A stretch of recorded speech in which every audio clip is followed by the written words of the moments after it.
Good morning. We're with ZOPA, and my name is Brandon. Dan. Nikolai. John. And we're going to begin with an overview of the company and product.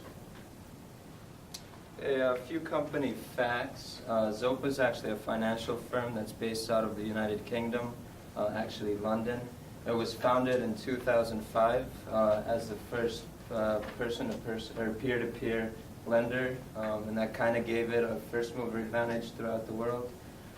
Pretty much what it does is provides a online money exchange service, and as I said before, it's referred to as peer-to-peer lending, and it allows lenders and borrowers to deal directly with each other, and as opposed to the traditional way, which would be going through banks.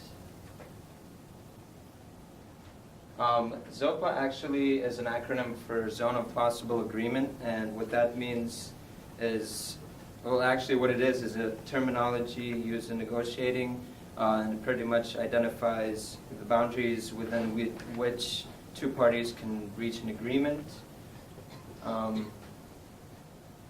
idea for the company came from extensive socioeconomic research done in part by the founders.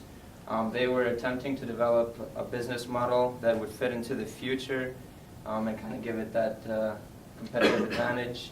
The researchers identified a group of individuals which they named freeformers, and these individuals displayed distinctive attitudes towards certain aspects of life, including financial matters, and it was categorized by self-reliance.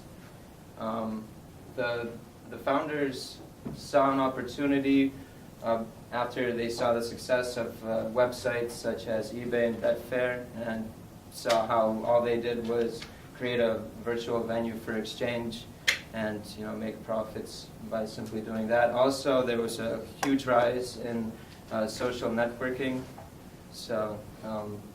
and also the increase of mistrust in traditional financial institutions and the financial crisis we're in today.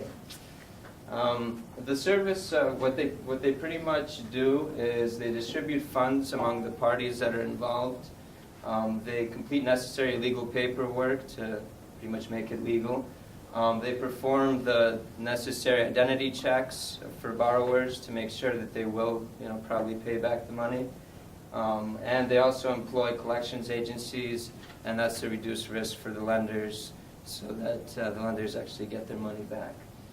ZOPA as a company actually creates its revenue by charging a 0.0 or 0.5% fee for borrowers, and also a 0.5 annual fee for lenders. As far as ZOPA's global expansion, it initially expanded outside of the UK to Italy.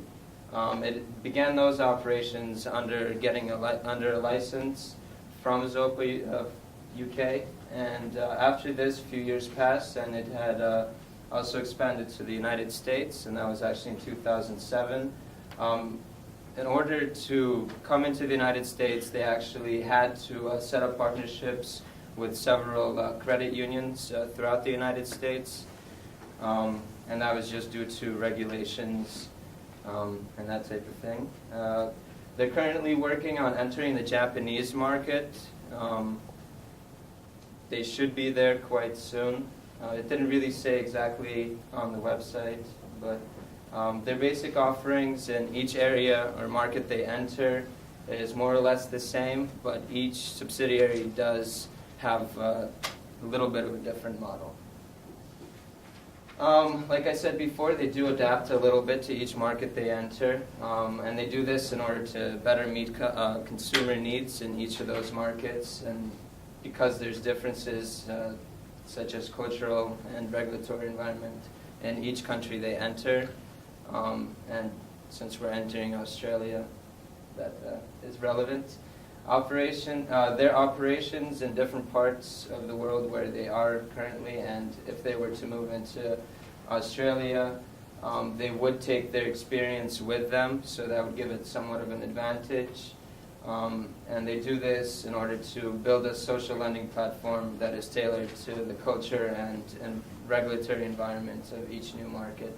As far as their mode of entry goes, like I said, they are quite flexible, and they assess every market and proposal on an individual basis, so they don't really standardize throughout. I mean, they try to the extent they can, but and they do say that they opt for majority stakes in countries that have great potential. So, in a place like Australia, this would be good.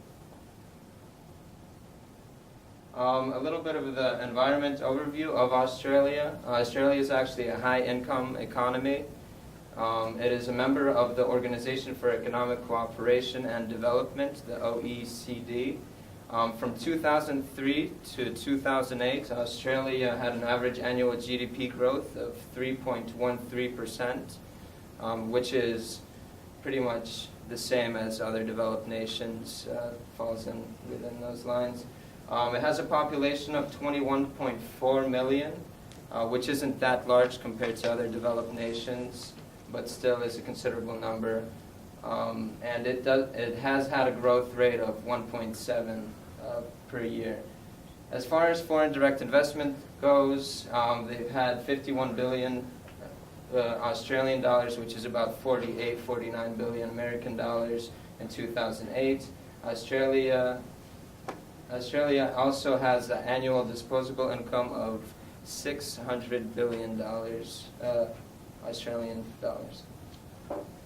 Also, a little more environmental overview. It has a low regulatory environment, so this is quite good if ZOPA were to enter. It's ranked number 9 worldwide in ease of doing business. It has been noted that it takes just 2 days to start and register a business in Australia.